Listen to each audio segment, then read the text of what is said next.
According to an article in Maclean's this week, a quarter of university-age Canadians will experience a mental health problem. In fact, last year, counselors at Ryerson University reported a 200% increase in demand from students in crisis situations.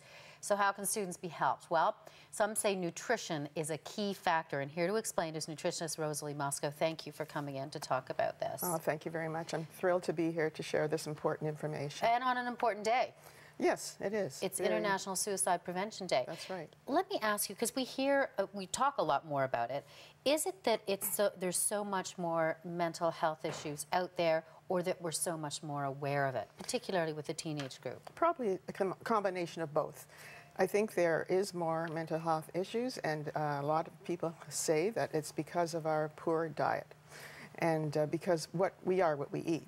It's really not a secret, and there's many studies to show this, and also I think there's a lot more stressors in life. Of course, you know, we're expected to do a lot more, especially students. They have high expectations, and chronic stress does play a part.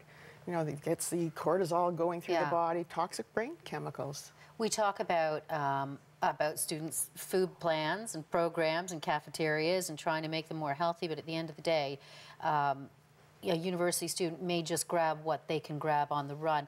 Draw me the line between how necessary a balanced diet is to help that immune system and then curb the stress.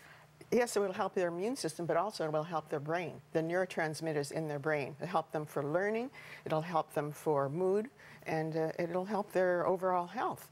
But I think people are just grabbing to fill themselves, and so we're getting empty calories, a lot of toxic chemicals through processed food, and we need to have a more wholesome diet. And if you'd like me to tell you some of the things. I would love you to tell me.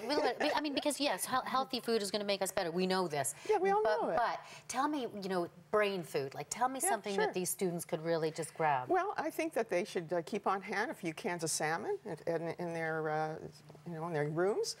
Tuna, sardines are great brain food. It's omega-3 fatty acids. There's phospholipids. I mean, you got to feed the brain. The brain is 60% fat.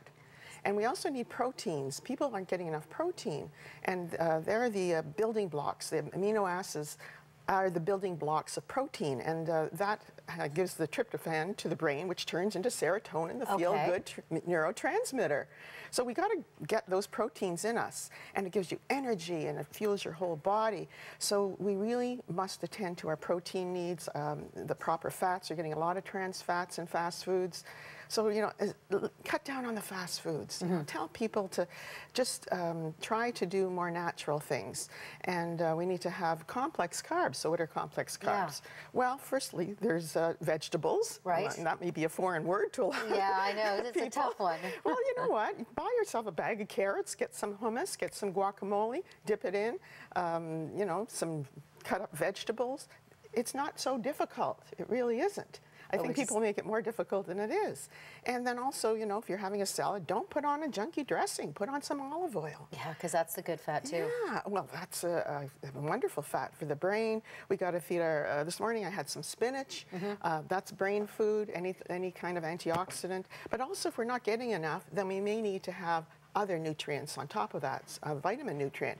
Multivitamin has shown to lower the bad moods and raise the feel-good moods. Which is a really important one for university students as well. And just a quick plug for your foundation.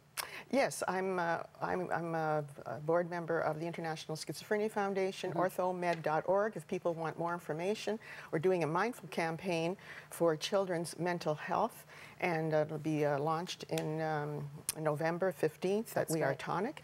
We will be watching for that, and we will also, by the way, just for our viewers too, we will put a link on our website. Rosalie, thank you so much for joining us. And also look at my website, healthandharmony.com, for my book, Frazzled, Hurried Woman. Oh, good title. Okay, thank you, Rosalie. Okay. And now, when art imitates life.